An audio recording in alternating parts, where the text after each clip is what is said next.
Hello everyone and welcome back to Send It's Weather channel. Today we are looking at the latest from the models for the next couple of weeks, which will take us to around the 15th of July. We'll be having a look at all the latest to see what they are showing. Now what I can say is we've started off pretty warm or even hot, with temperatures exceeding 30 degrees yesterday. Even here it was exceeding 30 degrees. It's been a pretty warm day. Let me know what your highest temperatures were in your region.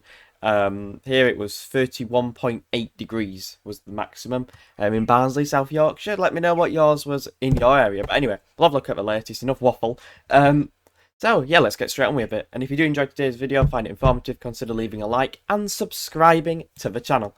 I do appreciate your continued support. So at the moment, all that hot air is being cleared away to our east, but it's still pretty warm. Like right now, when I'm recording this at midday, it's 23 degrees, so it's pretty warm here still. But it is getting cleared away to our east. Now, as we move through into tomorrow, we do turn into more of a fresher Atlantic-driven airflow. We've got high pressure centre to our south, low pressures to the north, and winds are in from off the Atlantic. However, we are staying mostly dry. Next few days just feel a little bit cooler than it has been as of late. But you can see like a westerly flow is taking over. Into the weekend, into the last part of the weekend, on Sunday, low pressures developing to our north. That could bring some showers, particularly to the north and the east. And that's going to clear through the early hours of Sunday into Monday. But we are into more of a cooler and fresher northerly-northwesterly pattern. So definitely the air masses are going to start ticking down a little bit. Temperature's probably still reaching into the, it's still below average, but probably still around 20 degrees if we think about it realistically. But high pressure just more centred to our west allows these cooler northwesterly air masses to move in. But again, it's still remaining pretty dry. Perhaps a little bit more showery in the north. But other than that, pretty dry.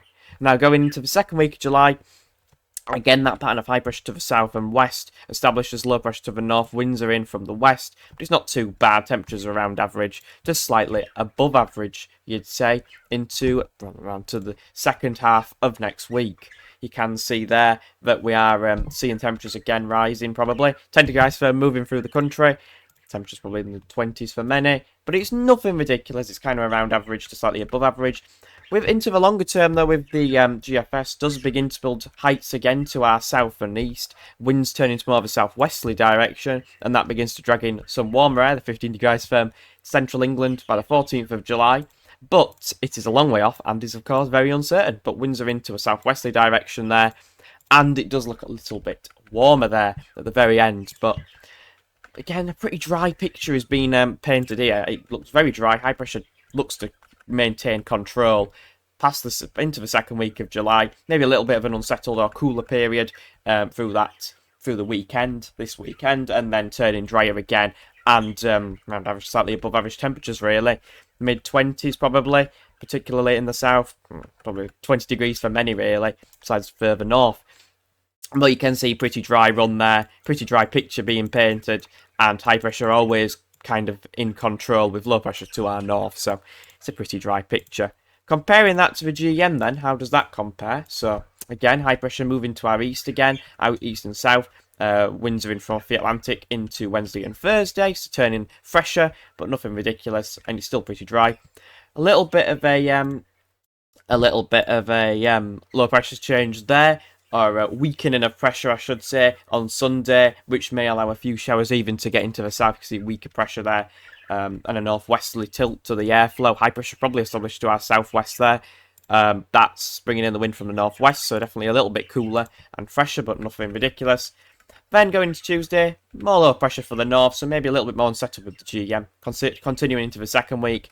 But again, pretty similar theme. High pressure by the end of the run, the 11th of July. High pressure remains to our south and up top of the country. Low pressures remain towards Greenland and Iceland. Winds are in from the west, so still painting a pretty dry picture.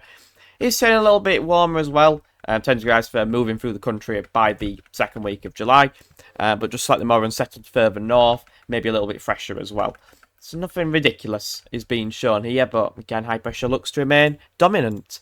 Finally, comparing that to the ECMWF, the reliable-unreliable model at the moment. I'm not really sure how you'd put it, but I wouldn't call it that reliable. Again, that low pressure clearing, I should say the warm air clearing to our east.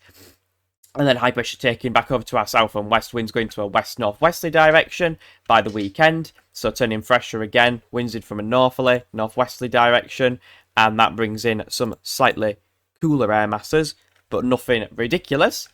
More of a northerly with this run, with high pressure remaining out to our west for longer, even into the second week of July, as low pressure clears away towards Scandinavia and the Baltic Sea states, and we turn to have a northwesterly and we maintain that northwesterly for a time before eventually high pressure again builds back in. It's much stronger with this run.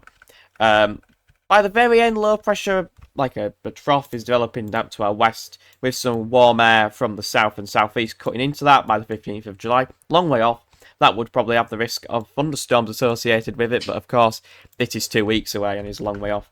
But again, with this run, high pressure just maintains in control. A little bit more of a, favourable to a bit of a cooler or a cool and dry pattern here for the into the early parts of the second week of July, with more of a northwesterly tilt to the air flow, the airstream, just because we've got that high pressure more to our west than to our south or southeast. So definitely a bit more unsettled with, well, not more unsettled, but definitely a little bit cooler with this run than the other ones for sure. But of course, a bit of uncertainty about that, and it could obviously be an outlier. So if we have a look at the GFS ensembles, we'll have a look at London, and we'll go for the midnight run because the 6Z's not fully out. Midnight run though, you can see above average for the moment. Like obviously that warm air is being, or hot air is being cleared away to our east. Going into that, they're going into the early part of next week or this week, the rest of this week, going around to slightly cooler than average, but probably balancing out to around average as we do have a warmer or a slightly above average interlude between the 5th and the 7th over the weekend. Before temperatures do look to rise into the longer term, bit of uncertainty. Couple of cooler runs, but mostly the runs are hovering around just slightly above average, but nothing too ridiculous being highlighted here. You can see the GFS ensemble, the midnight run, was flying up towards that 15-degree ice firm again, but it's not well supported. But to be honest, this warm spell we've just had, this hot spell we've just had, wasn't that well supported, but it still came off, so nothing can be ruled out at the moment from the models. Comparing it to the ECM WF ensembles, again, paints a very similar picture, to be honest. Oops, I've just clicked the ad block. Remaining around to slightly above average at the moment, quite above average for London anyway. For that gets cleared away to our east and we go around to slightly below average. A little bit more below average with these runs. But then into the longer term, you can see that we are going, again, a little bit above average. But of course, there is some uncertainty with that. I will say that the GFS run seems to be a lot more bullish, and there's more runs going up to this 15-20 degree ice firm than the GFS run does, than the ECM does. So we'll just have to see how things play out, but I can't see anything too ridiculous happening. But temperatures going cooler into next week, maybe a bit more showery as well, with changes in air pressure. A little bit of weak pressure may allow a few showers to form even further south, as you can see here. But then into the longer term, may turn again a little bit warmer and above average, with more of a southwesterly or westerly tilt to the airflow. And we'll have to see if anything like thunderstorms or anything like that develops. But thank you all very much for watching today's video. Again, consider leaving a like and subscribing if you found it informative. And I'll see you all in the next one. Bye everyone.